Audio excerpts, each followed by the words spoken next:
Bismillahirrahmanirrahim. Assalamualaikum warahmatullahi wabarakatuh. Perkenalkan nama saya Rosida dengan NPM C101900045 dalam kelas seminar akuntansi perbankan kelas A dengan dosen Ibu Sofi Suryasnia. Oke, di sini saya akan menjelaskan mengenai simpanan atau juga disebut dengan dana pihak ketiga. Yang pertama yaitu pengertian dari simpanan. Jadi, simpanan ini merupakan dana yang dipercayakan oleh masyarakat kepada bank berdasarkan perjanjian penyimpanan dana yang merupakan kewajiban bank kepada masyarakat, di mana dana atau simpanan tersebut dapat ditarik atau dicairkan oleh masyarakat sesuai dengan ketentuan yang berlaku. Adapun produk-produk simpanan di bank ini, yang pertama yaitu giro.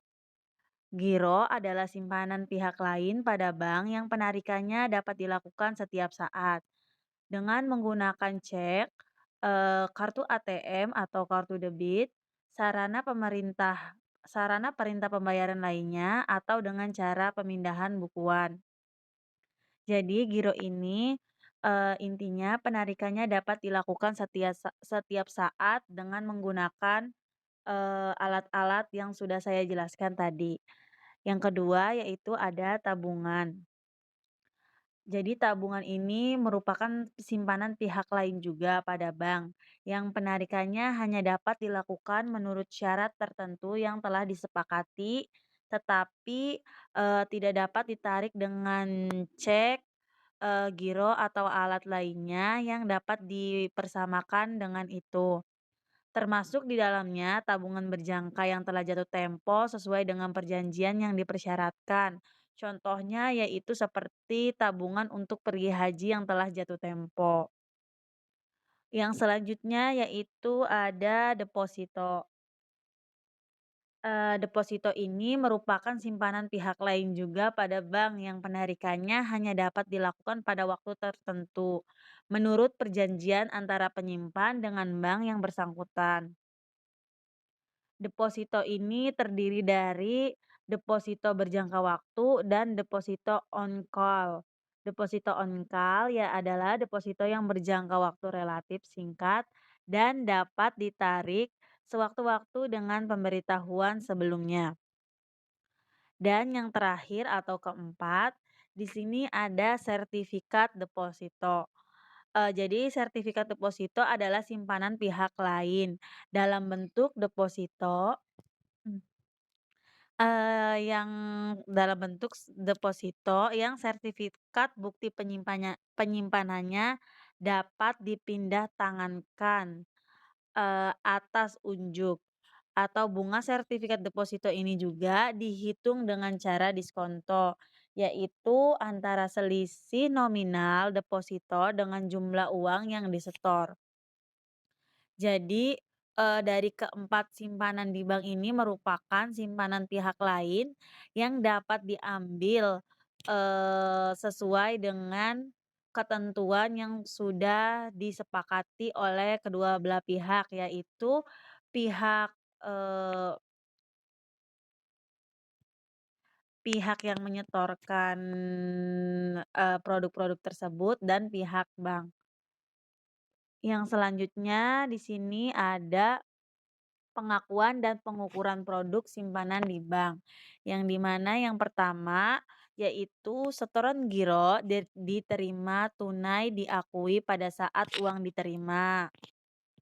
Dan setoran giro juga melalui clearing atau bilet giro bank lain dan diakui setelah tidak ada tolakan clearing atau dananya sudah efektif.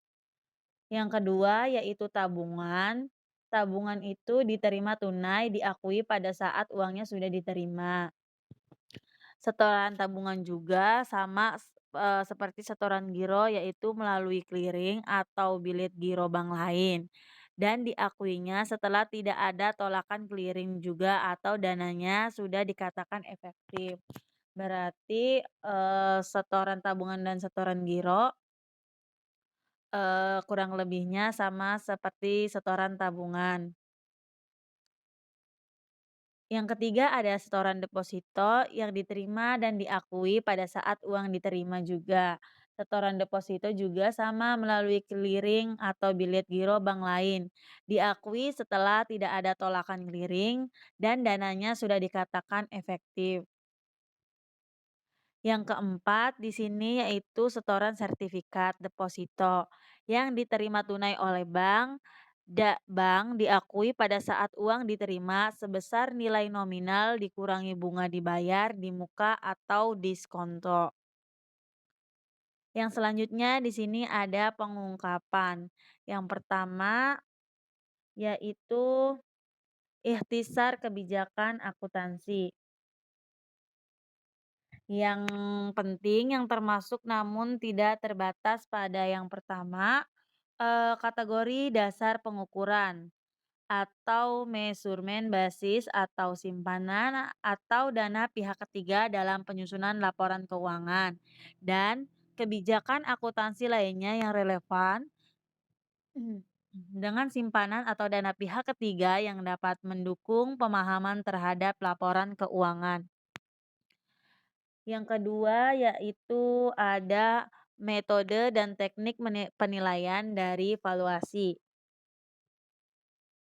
Yang di sini antara lain mencangkup yang pertama, penggunaan kuotasi harga di pasar aktif atau teknik penilaian.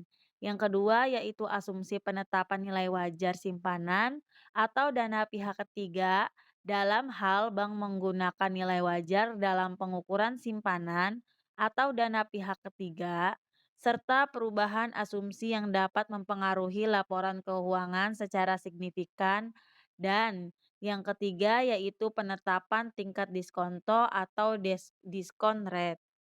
Yang selanjutnya yaitu ada kategori dan nilai tercatat simpanan pihak ketiga yaitu yang pertama diukur pada nilai wajar melalui laporan laba rugi dan kewajiban lainnya.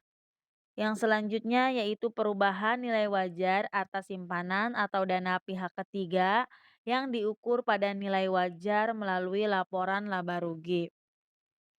Selanjutnya yaitu ada rincian simpanan.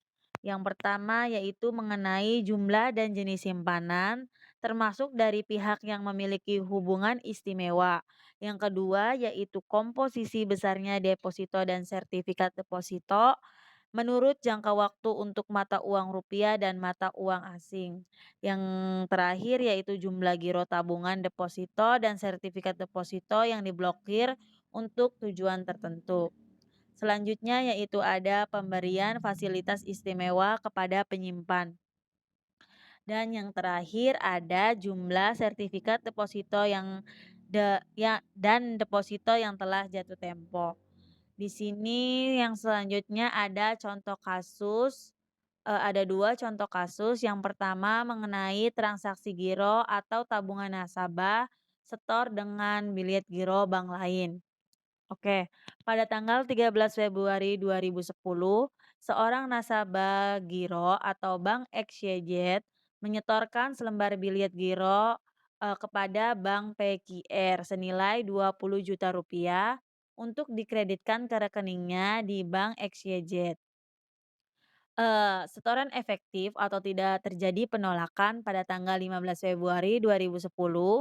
Jasa yang diberikan kepada giro adalah 4% per tahun dan sampai akhir bulan tidak terjadi mutasi. Nah, dalam contoh ini tidak ada biaya transaksi yang dapat diatribusikan dan kebijakan bank membukukan giro atau tabungan sebagai kategori kewajiban lainnya harga peroleh yang diamortisasi. Yang diminta di sini adalah apa jurnal transaksi dari kasus tersebut. Baik, kita lihat dulu di sini jurnal transaksi untuk kasus soal satu yaitu yang pertama pada saat nasabah hendak mencairkan bilet giro tanggal 13 Februari 2010 tidak ada jurnal, hanya dilakukan pencatatan penerimaan bilet giro. Namun ketika dana bilet gironya sudah dikatakan efektif, yaitu pada tanggal 15 Februari 2010, ketika diketahui tidak terjadi penolakan, yaitu akan dijurnal pada giro Bank Indonesia yaitu sebesar Rp20 juta dan kredit giro amortised cost yaitu rekening nasabah sebesar Rp20 juta. Zona yang ketiga yaitu ada pengakuan beban bunga atau pengakuan beban bunga setiap hari. Yang didebit yaitu beban jasa gironya sebesar Rp2.192 dan, dikredit yaitu jasa giro yang masih harus dibayar sebesar Rp2.192. Di sini bisa dilihat perhitungan dari, beban bunga tersebut yaitu Rp27 dikali 4% dikali 1/365 hari, yaitu sebesar Rp2.192. Dan dihitung jumlah hari bunga dari tanggal 15 Februari 2010 hingga 28 Februari 2010 adalah 14 hari. Sehingga total beban bunga untuk bulan Februari 2010 adalah Rp30.688, yaitu dari 14 hari dikali Rp2.192. Dengan pajak 20% dikali, beban bunga Rp30.688 yaitu, eee, total pajaknya Rp6.137. Jurnal yang selanjutnya yaitu pada pembayaran bunga tanggal 28 Februari 2010 yang di mana pada debit jasa giro yang masih harus dibayar, eee pada jasa giro yang masih harus dibayar sebesar Rp30.688 dengan kredit giro atau rekening nasabah sebesar Rp24.551 dan dikredit yaitu kewajiban segera pajak nasabah sebesar Rp6.137. Oke, yang selanjutnya kita kembali ke soal 2, yaitu transaksi deposito nasabah setor tunai. Pada tanggal 14 April 2010, seorang nasabah membuka rekening deposito sebesar Rp20 juta yang disetor secara tunai di Bank XYZ untuk jangka waktu 1 bulan dengan suku bunga 6% per tahun. Nasabah menanggung biaya materai sebesar Rp6.000. Kebijakan bank membukukan giro atau tabungan dalam kategori kewajiban lainnya atau harga perolehan yang diamortisasi. Untuk soal 2, yaitu jurnal transaksinya pada saat nasabah membuka rekening deposito tanggal 14 April 2010, yaitu di debit ada kas sebesar Rp20.006.000 dan di kredit ada deposito diamortisasi sebesar Rp20 juta dan ada di kredit persediaan materai yaitu sebesar Rp6.000. Jurnal yang kedua yaitu ada pengakuan beban bunga setiap hari, yang di mana di debit beban bunga deposito sebesar Rp3.288 dan di kredit ada bunga deposito yang masih harus dibayar sebesar Rp3.288 dengan perhitungan bunga setiap hari yaitu 20 juta dikali 1/365 hari dikali 6%, yaitu Rp3.288. Nah, di sini dihitung jumlah hari bunga dari tanggal 14 April sampai 14 Mei 2010 adalah 30 hari. Sehingga total beban bunga deposito adalah Rp98.640 dari 30 dikali dengan bunga setiap hari yaitu sebesar Rp3.288. Di sini ada pajak sebesar 20% dikali dengan beban bunga deposito, 98.640 rupiah dan dikenakan pajak sebesar Rp19.728. Jurnal yang terakhir yaitu ada pada saat deposito jatuh tempo tanggal 14 Mei 2010, yaitu yang pertama untuk pembayaran bunga deposito, yaitu pada debit, bunga deposito yang masih harus dibayar sebesar, Rp98.640 dengan dikredit rekening giro atau rekening nasabah yaitu sebesar Rp78.912 dan dikredit ada kewajiban segera atau pajak nasabah sebesar Rp19.728 dan jurnal yang kedua yaitu pada saat pembayaran nominal deposito yang didebit yaitu deposito amortised cost, sebesar Rp20 juta dan dikredit yaitu giro rekening nasabah. Giro atau rekening nasabah atau kas atau giro Bank Indonesia sebesar Rp20 juta. Sekian sekian presentasi yang dapat saya sampaikan mengenai simpanan atau dana pihak ketiga. Kurang lebihnya saya mohon maaf.